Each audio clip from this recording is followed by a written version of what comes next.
धाम जाना, भुवनेश्वर एक बार करना, चार धाम की यात्रा है यहाँ की।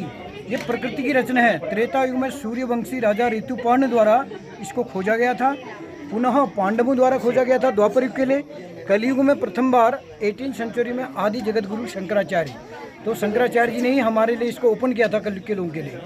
तो जैसे हम 30 मीटर एंट्रेंस प्रवेश द्वार से अंदर जाते हैं तो 82 स्टेप्स क्रॉस करके तो नीचे जब पाताल लोक में विजिट करते हैं हम लोग, सबसे पहले शेषनाग के दर्शन करते हैं आप लोग, जिसके ऊपर अर्थ का भार होता है। पृथ्वी शेषनाग के ऊपर टिकी होती है। एक हवन कुंड बना हुआ है वहाँ पे राजा जन्मेजय ने जिसमें सर्पेश यज्ञ किए थे।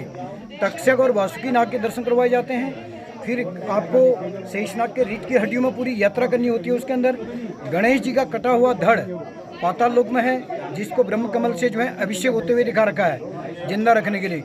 केदारनाथ, बद्रीनाथ, अमरनाथ जो यात्राएं होती हैं, सेम वही दर्शन जो भूमंडल के करते हैं हम लोग, वो दर्शन भुवनेश्वर में हो जाते हैं यहाँ पे। तो महाकाल के दर्शन यहाँ पे हैं। भगवान शिव का आसन बना हुआ है। भुवनेश्वरी माता है।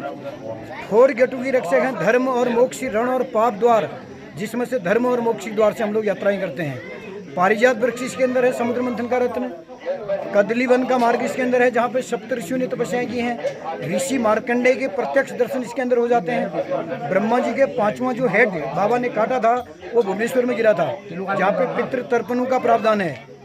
केवल पुष्कर में ही एक पूजा का प्रावधान है इनको, बाकी मस्तकों में केवल पिंडदान होते हैं। सप्तजल कुंडों में, जिनमें सागर मंथन के 2 रत्न हैं, विष और अमृत, तो उनमें से केवल उनका 3 बार जो है अभिषेक करवाया जाता है। उसको पीने के लिए बिल्कुल वर्जित है। तो उसकी रखवाली के लिए वहाँ पे ब्रह्मा जी ने अपने विकल हंस को वहाँ पे रखा हुआ है कि आप इनकी चौकीदारी करेंगे। उसके बाद आप भगवान शिव के विराट जटाओं से जो है गंगा जी अवतरित होते हुए देखेंगे, जिसको राजा सगर के पुत्र जो थे भगीरथ गंगा जी को लाए थे अपने पूर्वजों की अस्थियों को बहाने के लिए। उसी के नीचे 33 कोटि देवी देवताओं के पिंडी रूप के दर्शन, खुद भगवान शिव के नर्मदेश्वर रूप के दर्शन होते हैं। जब गंगा जी को धरती पे अवतरित किया था भगवान शिव ने, तो जल देवता का रूप लिया था नर्मदेश्वर महादेव, जिनके ओमकारेश्वर में दर्शन होते हैं। उस शिवलिंग के भी दर्शन करेंगे आप।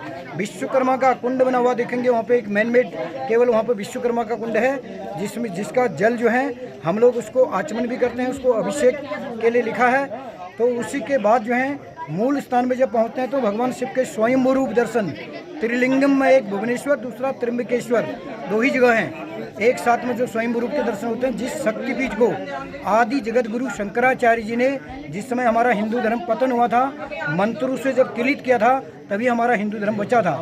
दीवार में उन्हीं के मूर्ति रूप के दर्शन करेंगे वहाँ पे, ब्रह्मा विष्णु शंकर जी के।